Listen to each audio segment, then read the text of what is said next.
Hello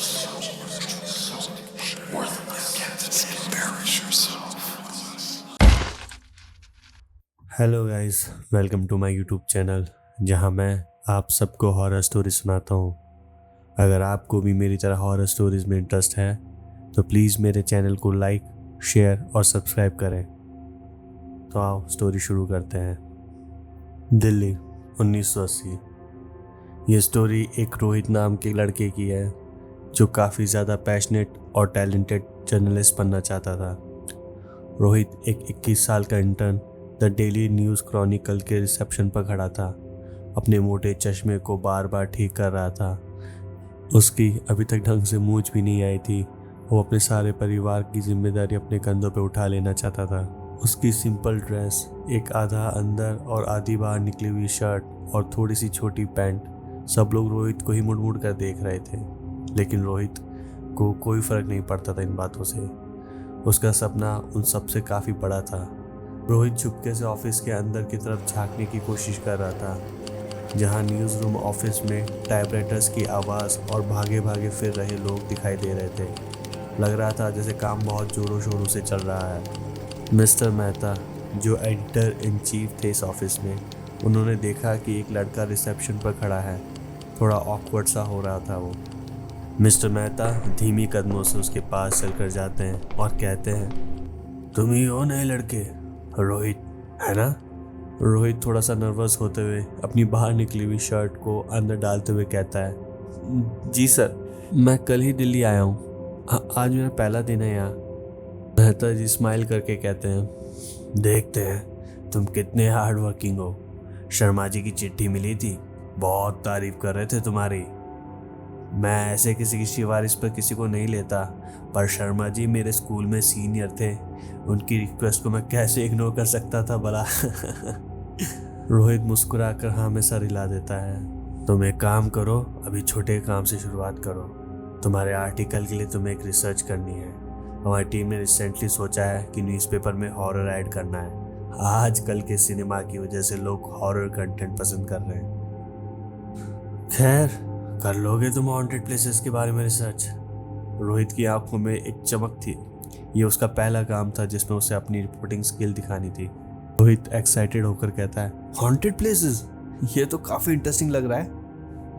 mister Mehta और information add करते हुए कहते हैं, हाँ, तुम्हें ये पता लगाना है जगह जगह जाकर कि ये जगह सच में हॉन्टेड प्लेसेस है या बस कहानियां हैं। हम चाहते हैं कि किसी भी तरीके का कोई अंधविश्वास न फैलाए। तुम्हारा पहला टास्क है भांगू ब्लैकफील्ड ब्रिज। तुम्हें इसी के बारे में रिसर्च करनी है। रोहित का चेहरा और भी खिल गया था। ये था उसका पहला जर्नलिस्ट वाला काम। वो अपनी फैमिली को शाम को ही लेटर लिखता है ताकि उन्हें बताए कि उन्हें पहला असाइनमेंट मिल भी गया है इतना जल्दी। और फिर वो अगली सुबह ही अपने मैनेजर से बाकी इन्फॉर्मेशन लेकर वो भांगू विलेज की तरफ निकल पड़ता है। उस सुबह एक ट्रेन के सफ़र के लिए रोहित ने भांगू जाने के लिए सबसे क्लोजेस्ट रेलवे स्टेशन तक का टिकट लिया था, जो उस विलेज से 6 किलोमीटर ही दूर था। वो स्टेशन पर शाम की पहली किरण पर ही पहुंच चुका था। ट्रेन से उतरकर कुछ देर ढूंढने के बाद वो एक रिक्शा पकड़कर गांव की तरफ निकल जाता है। रोहित बहुत ही ज़्यादा एक्साइटेड था अपने फर्स्ट टास्क के लिए। कुछ ही देर में वो गांव पहुंच गया था। वहाँ पहुँचते ही रोहित ने डिसाइड किया कि वो पास ही एक छोटे से होटल में आज रात को रुकेगा ताकि थोड़ा रेस्ट ले सके और फिर अगले दिन वो अपनी पूरी एनर्जी के साथ काम पे ध्यान लगा सके। रात को खाना खाने के लिए वो पास ही एक छोटे से ढाबे में गया था। ढाबे में चारपाइयाँ लगी हुई थी। कुछ आदमियों का ग्रुप कोने की चारपाइयों पे बैठा हुआ था। ढाबे के कोने में एक तरफ कुछ चूल्हे थे जहाँ खाना बनाया जा रहा था। ढाबे वाले एक ही परिवार के लग रहे थे, जिसमें बेटा वेटर था, बहू शेफ थी और घर का मुखिया बड़ी बड़ी मूंछों के साथ काउंटर पर बैठा था। रोहित ने अपना खाना ऑर्डर करके अच्छी चारपाई देखकर वो वहीं बैठ गया। उसने देखा कि एक आदमी जो ढाबे में अकेले ही खाना खा रहा था, वो भी रोहित के सामने वाली चारपाई पर आकर बैठ गया था। अरे, आपके पहनावे को देख के लग रहा है कि आप शहर से आए हो। रोहित को उस आदमी की आंखों में एक रिस्पेक्ट सी नज़र आ रही थी अपने लिए, और उसने गर्व से कहा, जी, मैं दिल्ली से आया हूँ। आदमी ने ये सुना तो वो और भी ज़्यादा इम्प्रेस हो गया और बोला, वाह, क्या करते हो वहाँ पे? थोड़ा सा शाय होते हुए कहा, मैं एक छोटा सा पत्रकार हूँ, अभी कल ही ज्वाइन किया है। पत्रकार? और इस गांव में, इस छोटे से गांव में पत्रकार भला क्यों आया है? रोहित को लगा कि आदमी मुझसे ज़्यादा जानना चाहता है। मुझे कुछ पुरानी कहानियों के बारे में जानना है जो इस गांव से जुड़ी हुई है, और मेरा काम है सच का पता लगाना। आदमी ने थोड़ी देर तक सोचा, फिर अपने हाथ से उसके सामने एक कप चाय रख दिया और बोला, मैं कुछ समझा नहीं। रोहित कहता है, अरे भाई, यहाँ एक ब्रिज गिरा था ना अंग्रेजों के ज़माने में, सुना है वो काफ़ी हॉन्टेड है। बस उसी के बारे में ज़्यादा इन्फॉर्मेशन कलेक्ट करनी थी मुझे। ये सुनकर वो आदमी थोड़ा घबरा गया और उसे देख के लग रहा था कि अब वो नहीं रुकना चाहता। उसने बिना कुछ कहे अपने पैसे ढाबे के मालिक को दिए और वहाँ से जल्दी निकल गया बिना कुछ कहे। उसका रिएक्शन देख के रोहित का मन थोड़ा और क्यूरियस हो गया था ब्रिज को लेकर। उसने डिसाइड किया कि अगले दिन वो सुबह जल्दी ही ब्रिज की तरफ निकल जाएगा। रोहित वापस अपने होटल आ गया था और सोने की कोशिश कर रहा था। वो आज के इंसिडेंट और ब्रिज के बारे में बहुत एक्साइटेड था और उसी की वजह से उसे नींद नहीं आ रही थी। वो पूरी रात करवटें बदलता रहा और दिन का वेट करता रहा। अगले दिन की सुबह वो जल्द ही उस टूटे ब्रिज के पास जाने के लिए निकल गया था अपने होटल से। ब्रिज के रास्ते में सड़क से जुड़ी एक पुरानी पतली सी पगडंडी जा रही थी। रोहित ने ज़्यादा ना सोचकर उस कच्ची सड़क पर चल दिया। वो जैसे जैसे वो सड़क गांव से जंगल की तरफ जा रही थी, वैसे वैसे जंगल में सन्नाटा बढ़ता जा रहा था। जंगल में जानवरों और पंछियों की आवाज़ एकदम कम होती जा रही थी। ये बहुत ही वियर्ड था, पर रोहित ने उस पर ज़्यादा ध्यान नहीं दिया। वो आगे बढ़ता रहा। धीरे धीरे जंगल में धुंध बढ़ती जा रही थी। गर्मी का मौसम होने के बावजूद भी रोहित को बहुत सर्दी लग रही थी। कुछ देर चलने के बाद उसका पैर मेटल और कंक्रीट के पीछे से टकराता है। वो आसपास देखता है तो वो खुश हो जाता है। उसे पुराने ब्रिज के मलबे अब दिखने लग गए थे, जो अभी भी वहाँ पड़े हुए थे, जिसे देखकर लग रहा था कि टाइम ने अपनी छाप उन पर छोड़ दी है। कुछ पर छोटी छोटी घास उगाई थी और कुछ मेटल रॉड्स तो इतने ज़्यादा पुराने हो गए थे कि वो जंग से पिघलने से लग गए थे और वो जैसे किसी काम के ही नहीं रहे हो। कुछ टुकड़ों पर तो मिट्टी जमा हो गई थी। ये सब देखकर रोहित के चेहरे पे खुशी तैर आई थी, और क्यों ना हो, उसने आखिर ब्रिज को ढूंढ ही लिया था। रोहित के चेहरे पे ये खुशी ज़्यादा देर तक टिक नहीं पाई जब उसे रियलाइज़ हुआ कि जंगल में उसके अलावा और कोई भी नहीं है। वहाँ कोई भी नहीं था जिससे वो पूछताछ करके ब्रिज के बारे में और इन्फॉर्मेशन कलेक्ट कर सके। रोहित ने अपने आप से कहा, शायद मैं एक्साइटमेंट में कुछ ज़्यादा ही जल्दी आ गया हूँ। अब यहाँ कोई है नहीं और ऊपर से इतनी ठंड लग रही है यार। एक काम करता हूँ, मैं कुछ सूखी सूखी लकड़ियाँ इकट्ठी कर लेता हूँ और यहाँ आग लगाकर बैठ जाता हूँ, जब तक कोई ना कोई तो आ ही जाएगा। रोहित ने पास से ही काफ़ी सारी लकड़ियों को इकट्ठा करके आग लगा ली और पास ही बड़े पत्थर पर पीठ लगाकर वो वहीं बैठ गया। अब उसे काफ़ी कंफर्टेबल लग रहा था। शायद रात की नींद उसकी पूरी न होने की वजह से उसकी पलकें धीरे धीरे भारी होने लग गई थी और उसकी वहीं पर आँख लग गई। रोहित की नींद टूट गई थी कुछ देर बाद किसी की ज़मीन खोदने की आवाज़ सुनकर। रोहित फटाफट अपनी जगह से उठकर उस आवाज़ की तरफ गया। ब्रिज के मलबे के पास एक आदमी कुछ खुदाई कर रहा था। रोहित ने अपना रिकॉर्डर ऑन किया और उस आदमी की तरफ चल पड़ा। वो ब्रिज के बारे में जानने के लिए उस आदमी से कुछ सवाल करना चाहता था। रोहित ने वो रिकॉर्डर उस आदमी की फेस की तरफ करते हुए कहा, सुनिए, क्या मैं जान सकता हूँ आप यहाँ पे क्या कर रहे हैं? उस आदमी ने बिना रोहित की तरफ देखे कहा, क्या लगता है मैं क्या कर रहा हूँ? रोहित को ये रिप्लाई एक्सपेक्टेड ही नहीं था। इस रिप्लाई से वो थोड़ा सा और ऑकवर्ड और नर्वस हो गया था। रोहित ने सिचुएशन को लाइट करने के लिए फिर स्माइल चेहरे पर लाकर कहा, आप इस ब्रिज के बारे में कुछ बता सकते हैं मुझे? कुछ जानते हैं आप इस ब्रिज के बारे में? ये सुनते ही उस आदमी ने अपना काम रोक लिया और धीरे से अपनी गर्दन उठाकर रोहित की तरफ देखा। वो शक्ल से काफ़ी परेशान और चिढ़ा हुआ लग रहा था। उसका शरीर भी काफ़ी ज़्यादा पतला था, जैसे उसने कई दिनों से ठीक से खाना भी नहीं खाया हो। उस आदमी ने लंबी सांस छोड़कर कहा, सन 1908 में ये ब्रिज टूट गया था। एक ब्रिटिशर्स को ये काम मिला था इस ब्रिज को बनवाने का। ना जाने उसे किस बात की इतनी जल्दी थी कि वो ये ब्रिज बनाने के पीछे इतना तेज़ी से तुला हुआ था कि उसका बस चले तो ये काम अगले दिन ही खत्म कर दे। वो ब्रिटिश ऑफिसर बहुत ज़्यादा जल्लाद था। मजदूरों पर वो बात बात पर हंटर चलाता था। बिना किसी को पगार दिए, बिना किसी को ढंग का खाना खिलाए मजदूरों से वो दिन रात काम करवाया करता था। कुछ मजदूर तो ऐसे थे जो कई महीनों से अपने घर नहीं गए थे। अगर कोई विरोध करता तो उसे जेल में डालने की धमकी दिया करता था वो, कि मैं तुम्हें यहीं पीट पीट कर इतना मार दूंगा कि तुम्हें यहाँ कोई ढूंढने वाला भी नहीं मिलेगा। सब डरे सहमे से जल्द काम खत्म करके यहाँ से निकल जाना चाहते थे। फिर एक दिन वही हुआ जिसे हर मजदूर को डर था। ब्रिज पर काम चल रहा था। मजदूर अधमरी सी हालत में काम कर रहे थे। उनका पसीना और उनके शरीर पर हर जगह पे हंटर के निशान थे, जिनमें से खून रिस रहा था।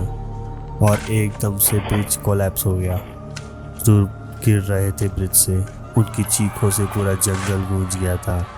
कई मजदूर ऊंची हाइट से गिरने की वजह से वहीं गिरकर मर गए ज़मीन पर, और कुछ नदी के तेज़ बहाव में बहकर पता नहीं कहाँ चले गए।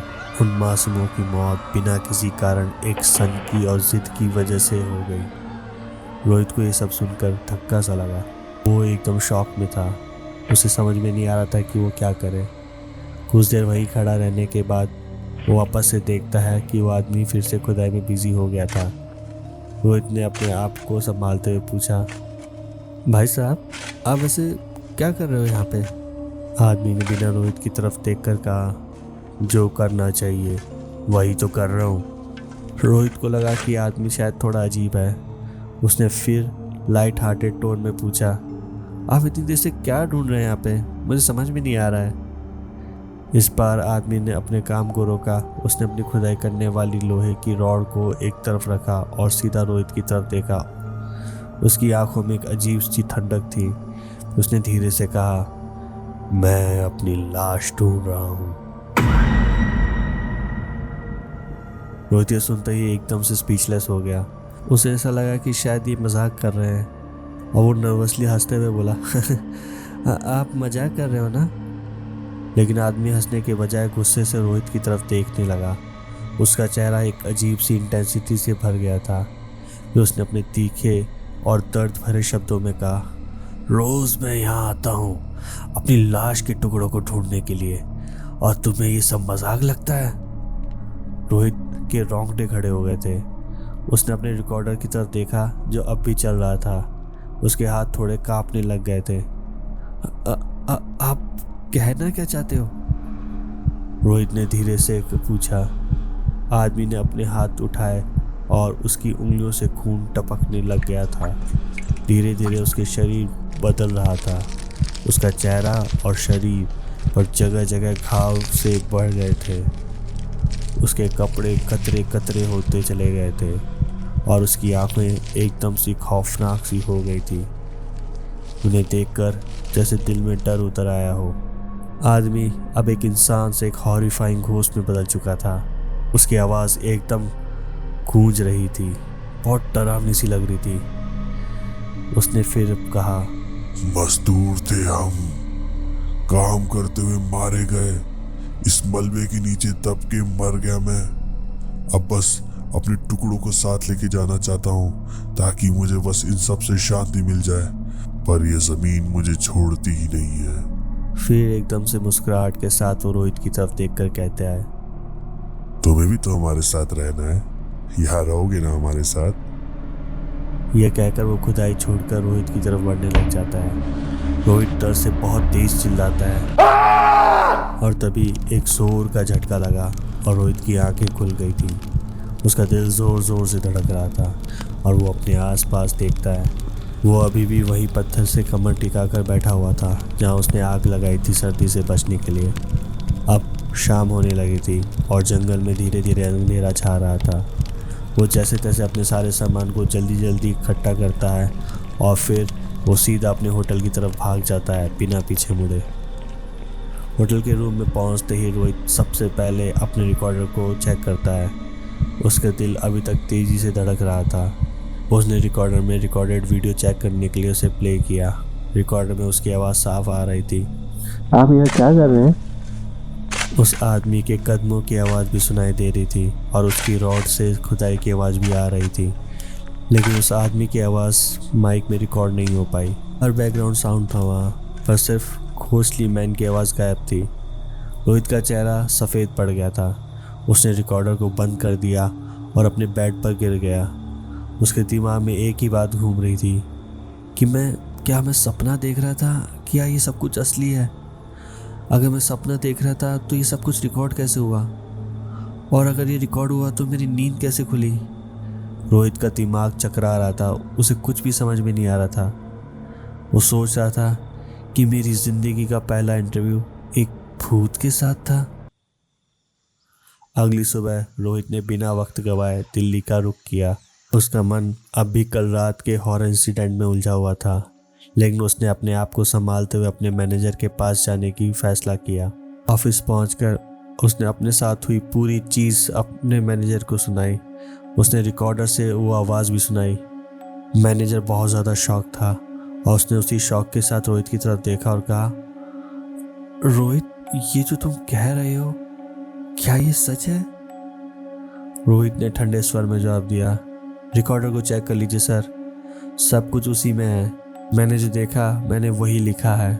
मैनेजर ने बिना समय गवाए ये स्टोरी अपने सीनियर एडिटर के पास भेज दी। सीनियर एडिटर भी स्टोरी को सुनकर बहुत हैरान था, लेकिन उसने तुरंत फैसला किया कि ये आर्टिकल उनके अखबार की फ्रंट पेज पर छपना चाहिए। जब आर्टिकल छपकर मार्केट में आया तो अखबार का नाम चारों तरफ गुनगुनाने सा लग गया था। लोग आर्टिकल को पढ़कर डर के साथ फैसिनेट भी हो रहे थे। न्यूज़पेपर की सेल्स इतनी बढ़ गई कि सीनियर एडिटर ने खुशी के मारे रोहित के मैनेजर को अपने केबिन में बुलाया। एडिटर ने मैनेजर से कहा, रोहित की राइटिंग ने हमारे अखबार को नए लेवल पर पहुंचा दिया है। मैं उससे मिलना चाहता हूँ, मैं उसे प्रमोट करना चाहता हूँ। उसे कहना कि वो मेरे केबिन में जितना हो सके जल्दी आए। मैनेजर ने थोड़ा सैड होकर जवाब दिया, सर, रोहित ने आर्टिकल सबमिट करने के बाद ऑफिस आना बंद ही कर दिया है। हमने जब उसके किराए के मकान पर पहुंचकर जानने की कोशिश की कि क्यों रोहित नहीं आ रहा है, तो उसका मकान मालिक कहता है रोहित ये कहकर चला गया था कि कुछ अधूरे काम उसे पूरे करने हैं। एडिटर ने ये सुनकर चिंता भरी आवाज़ में पूछा, तो अब वो कहाँ है? मैनेजर ने अफसोस भरी आवाज़ में कहा, सर, एक दिन पुलिस का फ़ोन आया। उन्होंने बताया कि रोहित की लाश उन्हें उसी हॉन्टेड ब्रिज के पास मिली थी जहां उसने अपनी स्टोरी लिखी हुई थी। उसकी उंगलियां पूरी छिली हुई थी। उसकी बॉडी को देखकर ऐसा लग रहा था कि वो अपनी उंगलियों से ही ज़मीन को खोद खोद के कुछ निकालना चाहता था, पर पता नहीं क्या। एडिटर और मैनेजर एकदम सुन पड़ गए थे। मैनेजर की आंखें नम थी और एडिटर एक पल के लिए कुछ बोल नहीं पा रहा था। क्यों रोहित उस ब्रिज पर गया था? क्या वो फिर उस भूत से संपर्क में आया था, या उसके दिमाग में कुछ और ही चल रहा था? ये सवाल भी सब अनसॉल्व रह गए। लेकिन एक बात सब जानते हैं कि रोहित की कहानी एक मिस्ट्री थी जो कभी सुलझ नहीं पाई, और वो आर्टिकल एक सच्चाई का आईना था जो दुनिया के सामने उस अजीब और हॉन्टेड दुख भरी दास्तान को लेकर आया था।